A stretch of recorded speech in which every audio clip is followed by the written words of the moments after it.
Mental health is a topic that holds an insane amount of stigma. Mental and physical health, in my opinion, have never been viewed with the same importance.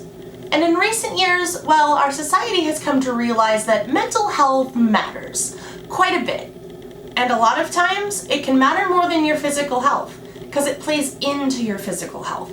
For generations, mental health has just been mocked, shunned, and plain misunderstood. As my generation is realizing that mental health plays a huge role in the development of us as humans and how we see the world, we are starting to see and create firsthand the representation of mental health we wish we had growing up. Characters and stories are becoming far more complex and layered than they used to be. We are actually starting to see this quite a bit more in cartoon media, whether it's for adults or children. We are able to see firsthand what good and bad behavior may look like, as well as how mental health and our own individual experiences shape who we are as people. The audience can see more of themselves in characters that have depth.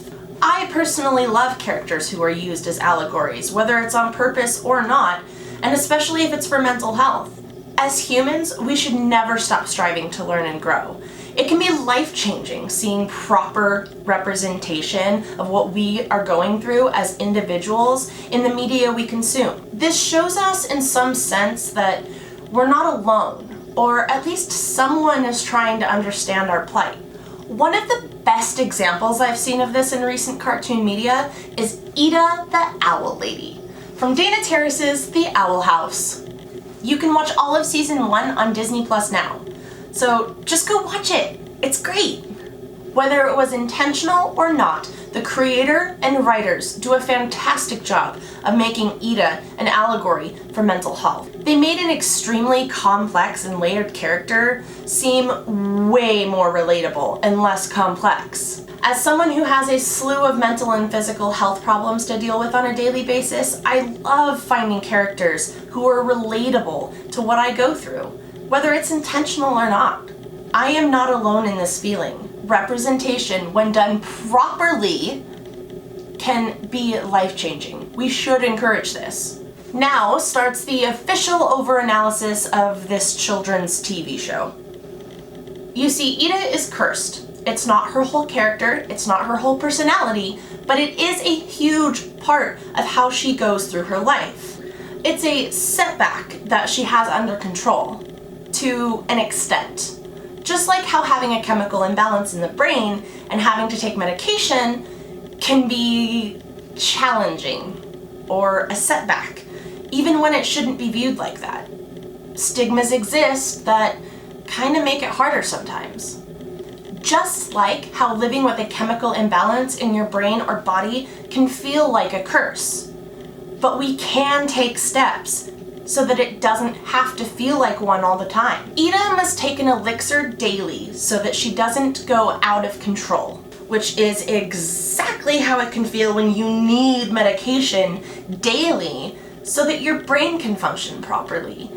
And if you miss a dose abruptly, it can be like sending shockwaves through your system. Ida is fully aware of her curse.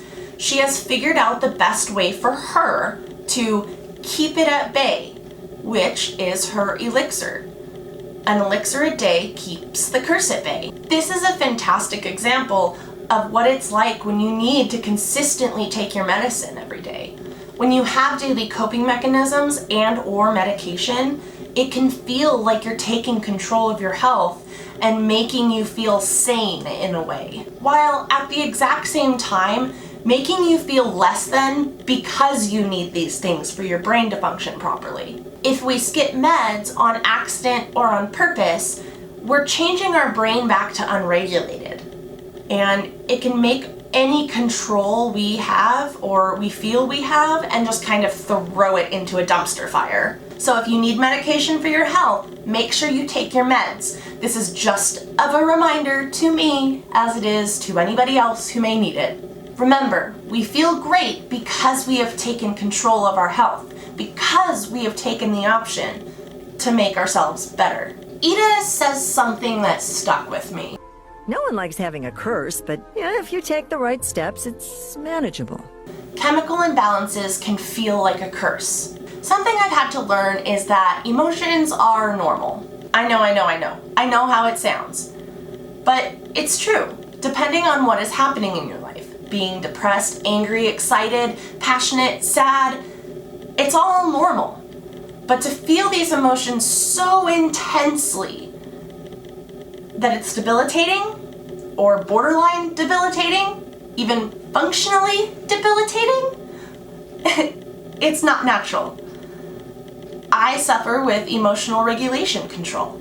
I didn't realize this until I got older, until I was diagnosed with several things. But then my whole life started making sense. Everything, all of the pieces started being put together. I was taking control of me. I was taking control of my health. Just like Ida has taken control of her curse. Allegories.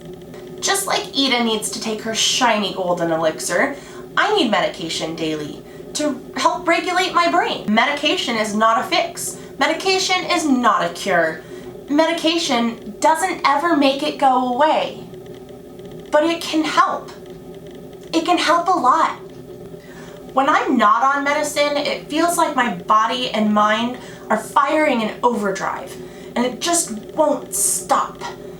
But medication helps me turn the dial down, on the volume, if you will. It just won't stop or shut down, and it's all at once. Actively acknowledging your behavior and symptoms, and then finding out what coping mechanisms and therapies work best for you can be truly life-changing. I know I keep saying that, but it's true. Just like how Ida has figured out what works for her. She does not let her curse own her. She owns it, in a way. Just like how Ida has figured out what works best for her, the show does a very good job at showing how our body's tolerance to medications can change over time. Meaning, we either rely more and more on our meds, or we need to make changes to our meds because they just stop working completely. I, as an individual, cannot take medication for all of the chemical imbalances that I have in my body. Like everyone, my neurodiversity is complex and entangled. I have no choice but to actively self-assess my behavior as I interact with others. I need to be aware of any self-accommodations that I may need to make beforehand.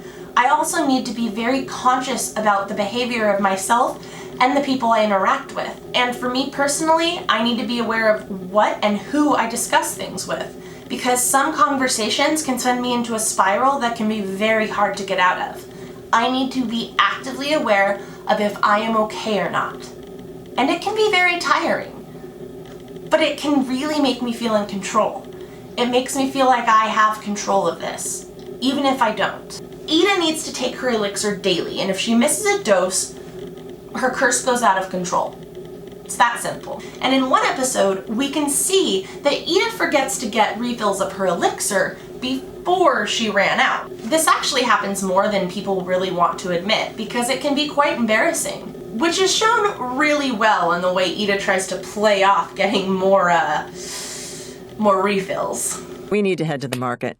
Before we go, would anyone like to play one more hand of Hex's Hold'em? Hey, where are my cards? Her curse starts to worsen all of a sudden, and it's a very good example of what can happen to our brains if we miss a dose suddenly. I have a tendency to not get refills of my meds till they're really close to needing refilled. When this happens, it is literally because I procrastinated and told myself I would get a refill, and then just never did it because I kept forgetting. It's that stupidly simple. It's frustrating. Another big problem is the way that meds can make you feel healthy, so you don't think you need them anymore and you stop taking them altogether. But when you stop taking them, the people around you start to notice your behavior becoming more off before you do. Which is also, again, shown really well in the way that Ida's curse starts popping up on her and she doesn't realize it until everyone else is realizing it around her. I have learned the so important rule of we are doing better because we have taken control of our own health. Because we have taken the steps to find what works for us. I'm talking to myself as well. An elixir a day keeps the curse at bay. And oh man, do meltdowns and tic attacks feel like a curse sometimes. The reason I love Edith Clawthorne as an allegory for mental health specifically is because she doesn't let it control her. She doesn't let it own her. That is a fantastic thing. It is a full part of who she is and how she goes through life. But she's learned to live with it in a way that, again, makes her feel like she's in control. Ida is aware of and has fully embraced her curse. Living with mental health or chemical imbalance issues can be extremely challenging, and stigmas exist that can make it even more difficult. Finding a good support system, people around you who actually want to understand, and learning well what makes you you is incredibly vital in my opinion. Like everyone, I have my good and bad days. And as I mentioned earlier, meds will never be an end-all be-all. It takes years of active self-assessment and work, but it does get better. Ida goes crazy when in her owl form. When I have been manic in the past, usually completely unmedicated, I have gone crazy and done things that I regret. It's like I'm outside of my body looking down. I can't control myself. And when I finally can, the emotions rush over me like a tidal wave. It can be crippling. Always watching how I behave is very tiring. But you can't heal properly if you don't take control of your health. Self-care is not selfish. Just as important to me as it is to you. It's also really important to keep in mind that we will not always get along with everybody. This is okay. This is normal. Some people are just like sandpaper together. You don't have to actively be around each other. But that does not give you an excuse to behave poorly. Never let your mental health diagnosis become an excuse to behave poorly. We need to be kind to others like we would want them to be kind to us. Ida is actively aware of who she is and what she wants. The curse isn't her entire personality. It's just something she has to manage every day that she's chosen to embrace. And I think this is an extremely healthy mindset. When I watched The Owl House for the first time, Ida really stuck out to me. I love characters that are allegories, whether it's intentional or not. Characters are becoming more complex and layered as we move into an era where character development and story progression are what matter most to people. It's less about selling merchandise to children and more about the development of a character and how we see ourselves on screen, which I am always here for. That's all I have for you today. If you have not watched The Owl House, you can stream all of season 1 on Disney Plus now. Please go watch it, it's fantastic. If you liked this video, please hit the like button. If you have any thoughts about the video and what I discussed today, please let me know in the comments down below. I'd love to hear it. Have a wonderful day, obey all traffic laws, stay safe, and we'll see you next time. Bye!